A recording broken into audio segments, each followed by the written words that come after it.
History is filled with powerful words. Words like capitalism, socialism, nationalism, terms that dominate political debates, shape revolutions, and influence wars. But here's the problem. Many of these words are used constantly without people really understanding what they mean. And when definitions become blurred, history itself becomes harder to understand, because these concepts didn't just appear in textbooks. They shaped empires, they fueled revolutions. He justified policies that changed the lives of millions. So in this video, we're going to break down some of the most important political and historical terms simply, clearly, and with real historical context. Because understanding these ideas helps us understand the forces that shape the modern world. History doesn't move in straight lines. It moves through pressure, through systems, through ideologies, through decisions made in quiet rooms and on battlefields, through policies that shaped entire generations. And if you want to understand why the world looks the way it does today, you have to understand the language of the past. Because behind every documented event, every declassified file, every survivor's account, there are words, terms that sound abstract until you see what they actually built, what they actually broke, what they actually cost. In this video, we're going back to the foundation, not to argue, not to divide, but to clarify.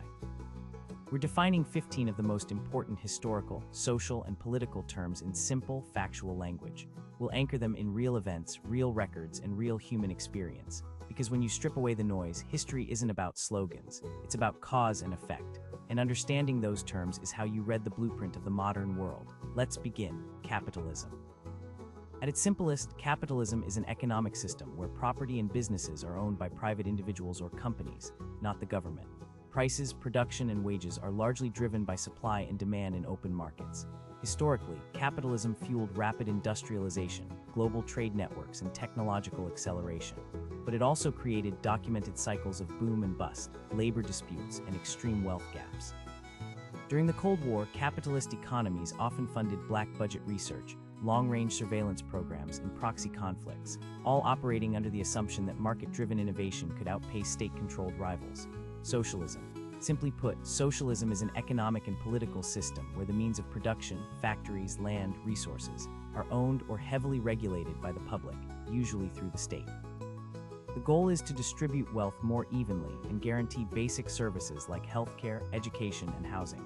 Historically, socialist models emerged as responses to industrial exploitation, leading to documented state-run industries, centralized planning, and in some cases, severe shortages or political repression. During the mid-20th century, socialist states often prioritized heavy industry and military development, sometimes at great human cost, while funding scientific programs, space initiatives, and internal security apparatuses that left lasting archival records. Both systems shaped real-world survival, real-world innovation, and real-world conflict. Neither exists in pure form today. Most modern nations blend elements of both, often without realizing how deeply those blends trace back to documented historical experiments. Nationalism. Nationalism is a strong identification with one's own nation, often placing its interests, culture, or sovereignty above others. It's not inherently aggressive, but historically, it has driven independence movements, cultural revivals, and in extreme cases, isolationism or militarism. During decolonization, nationalism helped fractured regions unite against foreign rule. In other eras, it fueled border conflicts, internal purges, and state propaganda campaigns that demanded absolute loyalty from citizens. Liberal. In its historical sense, liberal refers to a political philosophy that emphasizes individual rights, representative government, rule of law, and gradual reform. Classical liberals fought against monarchies and hereditary privilege. Modern liberalism often supports civil liberties, social safety nets, and international cooperation. Historically, liberal movements pushed for voting rights, press freedom, and legal protections that limited state overreach. But liberalism has also faced criticism when its ideals clashed with economic inequality, or when reform moved too slowly for those demanding immediate change. Far right. Far right refers to political positions that sit at the extreme end of the conservative spectrum. Historically, it's characterized by strong nationalism, traditionalism, skepticism of immigration, and often, a preference for authoritarian governance to maintain social order.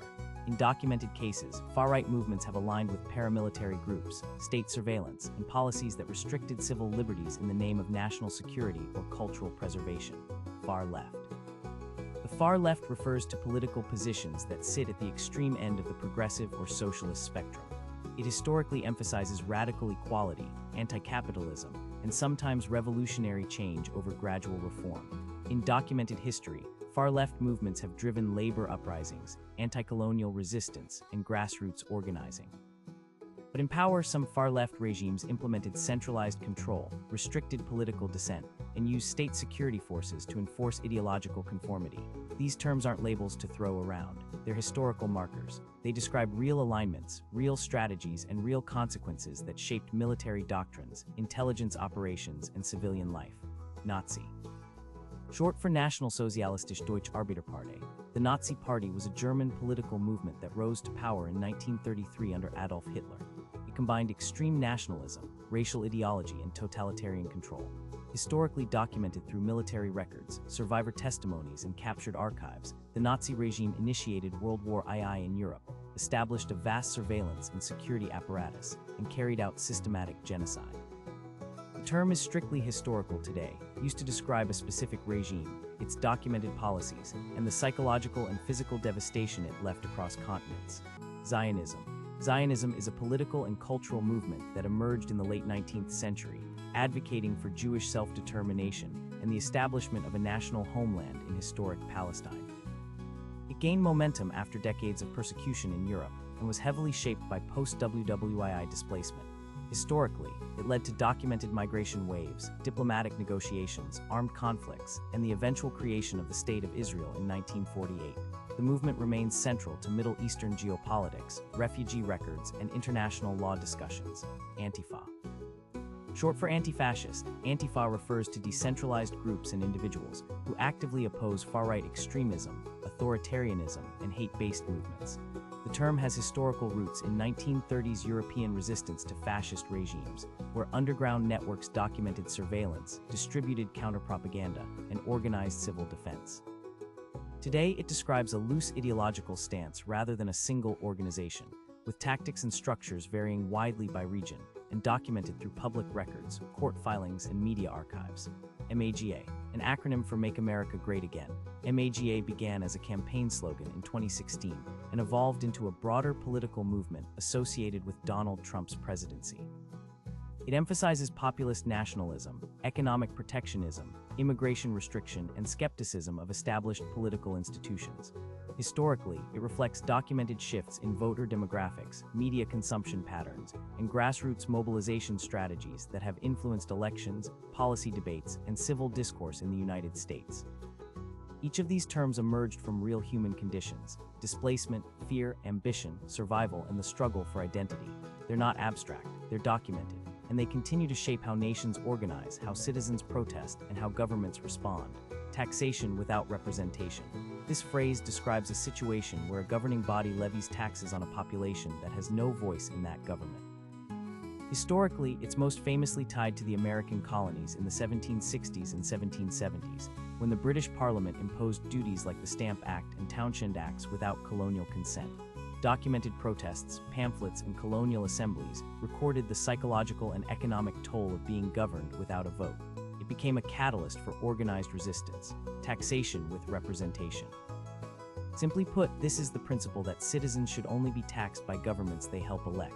It's a foundational concept in modern democracies, established through documented constitutional frameworks, voting rights expansions, and legal challenges. Historically, it shifted power from monarchs and colonial administrators to elected bodies, though the reality of who actually got to vote and who didn't remains a well-documented struggle across centuries. Colonization. Colonization is the process by which one power establishes control over foreign territory, often displacing or subjugating indigenous populations, extracting resources, and imposing administrative systems. Historically documented through ship logs, treaty archives, missionary records, and indigenous oral histories, colonization reshaped global trade, languages, and borders.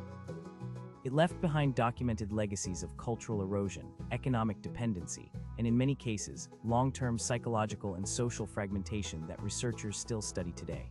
Diaspora. A diaspora refers to the dispersion of a people from their original homeland, usually due to war, persecution, economic collapse, or state policy. Historical examples include the Jewish diaspora following Roman conquest, the African diaspora resulting from the transatlantic slave trade, and Cold War refugee movements across Eastern Europe and Southeast Asia. Archives, immigration records, and survivor accounts document how diasporas preserve language, rebuild communities, and influence host nations across generations. The American Revolution. The American Revolution, 1775-1783, was a documented war for independence from British rule, driven by colonial grievances, Enlightenment ideals, and military strategy. It featured documented espionage networks like the Culper Ring, guerrilla tactics, supply shortages, and psychological warfare. Historical records show how survival depended on intelligence, terrain knowledge, and civilian cooperation. The revolution didn't just create a new government, it established documented precedents for civilian oversight, constitutional rights, and the long, ongoing struggle to align those ideals with reality. These terms aren't meant to divide, they're meant to decode. Every documented crisis, every declassified operation, every survivor's testimony, every quiet cover-up and public reckoning, it all runs on this language. When you understand what these words actually mean in historical context, you stop reacting to headlines. You start reading patterns. History isn't a museum, it's a mirror. And the more clearly you see the reflection, the better you navigate what comes next. If you found this breakdown useful, save it. Share it with someone who's trying to cut through the noise. And remember, the past doesn't repeat, but it does echo. Listen carefully. Thanks for watching. Stay sharp, stay curious. And we'll see you in the next one.